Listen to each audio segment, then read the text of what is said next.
Vamos a dar comienzo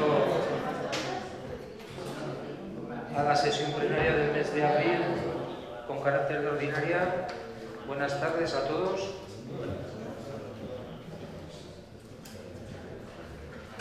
Los corporativos y a todas las corporativas.